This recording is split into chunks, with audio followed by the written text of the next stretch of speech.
एक घने जंगल में बहुत सारी चिड़िया खुशी खुशी एक साथ रहती थी। एक दिन सब चिड़िया आपस में बात कर रही थी। तभी पिंकी चिड़िया उत्साहित से बोलता है, अरे चलो ना श्री ईमानदार पर्वत घूमने चलते हैं। वहाँ बहुत बहुत सुंदर नज़ारे हैं और मीठे मीठे जामुन भी मिलते हैं। मैं तो जरूर जाऊंगी। अकेले क्यों जाओगी पिंकी, हम भी चलेंगे। घूमने का बहुत मन है मेरा भी। दीदी हम भी चलेंगे, बहुत दिन हो गए कहीं बाहर नहीं गए। चलो ना 10-15 दिन में वापस आ जाएंगे, फिर अपने अपने काम पर लग जाएंगे। अरे जाना तो ठीक है, लेकिन सोचो जब हम सब चले जाएंगे तो घर की देखभाली कौन करेगा? कोई कुछ चुरा लिया तो? हाँ दीदी आप सही बोल रही हो, कोई तो रहना चाहिए जो जंगल की देखभाल करे। इतने में वहाँ कालू नाम का एक कौवा आया जो थोड़ा घमंडी था।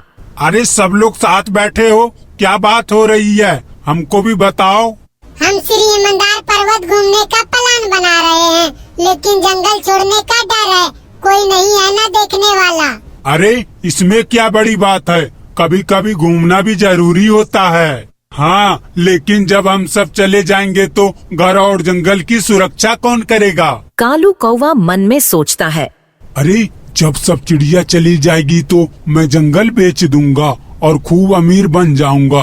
तुम लोग निफिकिर होकर जाओ, जब तक तुम लोग वापस नहीं आ जाते मैं जंगल की पूरी देखभाल करूंगा। वाह, अब टेंशन नहीं है, चलो तैयारी करते हैं। मुझे कालू कौवा पर भरोसा नहीं है, कहीं गड़बड़ ना कर दे।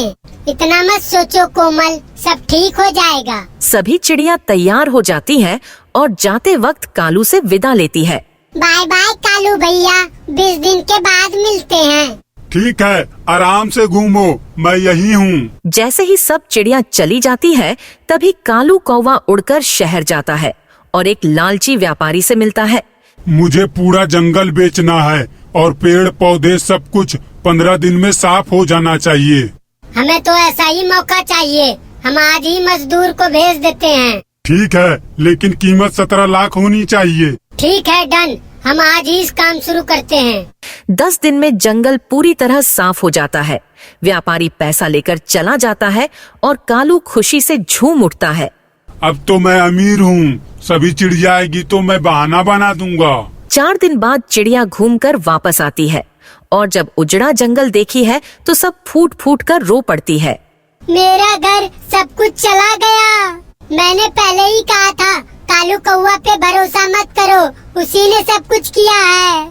जब रोती रोती कालू के घर जाती है तो उसका घर भी गायब मिलता है। कोई तो उसे बुलाओ, कालू भैया कहाँ हो? 4 दिन बाद कालू कौवा आता है और झूठी कहानी बनाकर रोने लगता है। मुझे क्या पता, मैं तो मौसी के घर गया था, लौटकर देखा तो मेरा घर भी चला गया।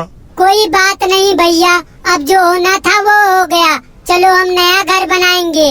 जिसने भी हमारा घर बेचा है वो एक दिन बहुत पछताएगा। चिड़िया जंगल छोड़कर दूसरे जंगल चली जाती है। अब तो जंगल मेरा है, अब नया महल बनाऊंगा। लेकिन कुछ ही दिन में सूरज की तेज धूप, पानी की कमी और पेड़ न होने की वजह से कालू बीमार पड़ जाता है। कोई मुझे पानी पिलाओ, मुझे बहुत प्यास लगी है। जंगल में कोई नहीं बचा था। कालू अकेले प्यार से तड़प तड़प कर मर जाता है।